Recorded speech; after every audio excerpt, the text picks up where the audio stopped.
जय श्री राम। 14 जुलाई 2025 शाम 5:30-6 बजे मुझे एक फ़ोन आता है हमारे अखिल भारतीय अधिकारी।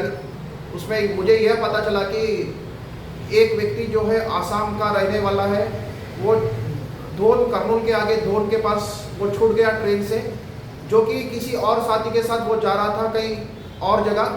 तो उसका ट्रेन छूट गया और रात में 2 बजे से वो चिंतित था और उसकी चिंता यहाँ तक पहुँच गई कि उसकी मानसिक स्थिति भी बिगड़ गई। तो उसके बाद में हिंदू हेल्पलाइन द्वारा उन्हें खोज किया तो दोन रेलवे स्टेशन पे थे। तो तुरंत हमारे हिंदू हेल्पलाइन के कार्यकर्ता जो है दोन में आरपीएफ के अधिकारियों से बात किया।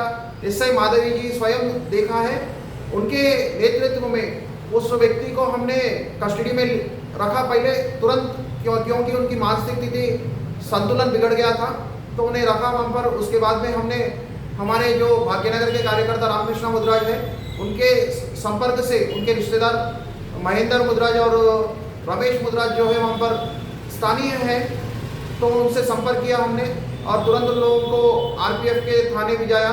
थाने भिजा करके उस व्यक्ति को वहाँ इलाहाबाद में परिवार के परिजनों से बात किया। उन्हें आसामीज के अलावा कोई दूसरी भाषा नहीं आती थी, तो मैंने कॉन्फ्रेंस में रखा उनको, रखकर उनके आसाम के जो अपने कार्यकर्ता अनूप जी दास और उनके जो परिवार के सज्जन हैं उन सभी से कॉन्फ्रेंस में लिया गया।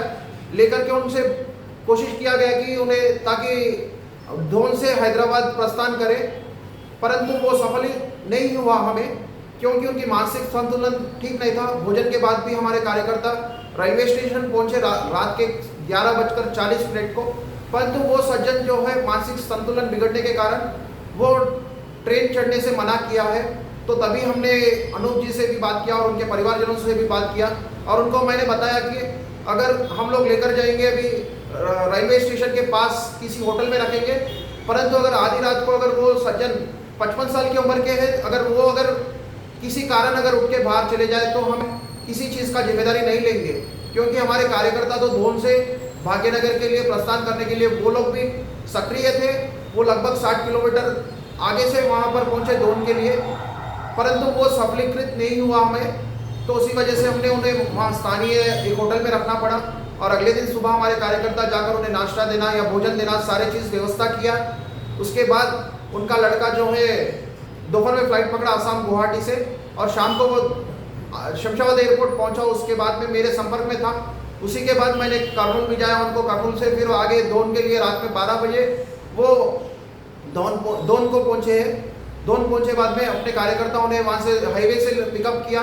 पिकअप करके उनके जो चाचा जी थे उन्हीं के पास लेकर गए। बाद में उनसे मिलना हुए बाद में वो उनकी मानसिक स्थिति जो है संतुलन जो बिगड़ा था वो ठीक हो गया उनके परिवारजनों को देखे बाद में। तब तक वो चिंतित थे कि मैं कहाँ पर आ गया, मुझे कोई जानबूझ के सता रहा है, ऐसा कुछ उनके मन में चल रहा था। तो उसके बाद में सुबह हम लोगों ने, हमारे कार्यकर्ता ने सुबह 6:20 को उन्हें गुंटूर के लिए ट्रेन रवाना करवाया और वो गुंटूर से भी विजयवाड़ा पहुँचेंगे। विजयवाड़ा पहुँचकर कल शाम को विजयवाड़ा से गुवाहाटी के लिए प्रस्थान करेंगे। यह सारा जो घटनाक्रम है इसका संचालन राष्ट्रीय बजरंग दल तेलंगाना की ओर से किया गया और मैं प्रवीण भाई तोगड़िया जी को धन्यवाद व्यक्त करता हूं, क्योंकि उनकी जो सोच आगे के लिए थी वो आज सफल आंखों के सामने आ रहा है। जो सफलता है वो जो है हमारे आंखों के सामने आ रहा है। जो घटना हमने अनुभव किया इस 2 दिन में वो काफ़ी सारा बड़ा घटना है, क्योंकि वो एक परिवार का व्यक्ति अगर किसी परिवार से अगर बिछड़ जाता, वापस उस परिवार को मिलना बोले तो उतना आसान चीज़ नहीं है।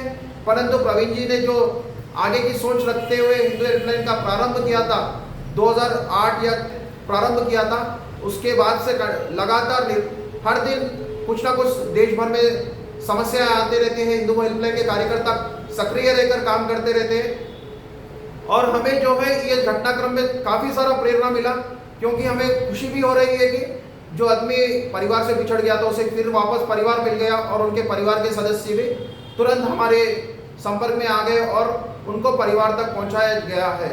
इसके लिए मैं सभी हिंदू बंधुओं से एक ही विनती करता हूं कि आप सारे लोग, तेलंगाना के सारे लोग अंतर्राष्ट्रीय हिंदू परिषद से जुड़िए और ऐसे किसी भी व्यक्ति को सहायता के लिए आप भी एक मार्गदर्शी के नेतृत्व निभाइए करके मैं सभी को स्वागत करता हूं, आमंत्रित करता हूं। और मैं यहां पर QR कोड लगा रहा हूं मेंबरशिप के लिए, उसके अंदर आप सभी लोग सदस्यता हासिल कर सकते हैं। जय श्री राम, भारत माता की जय।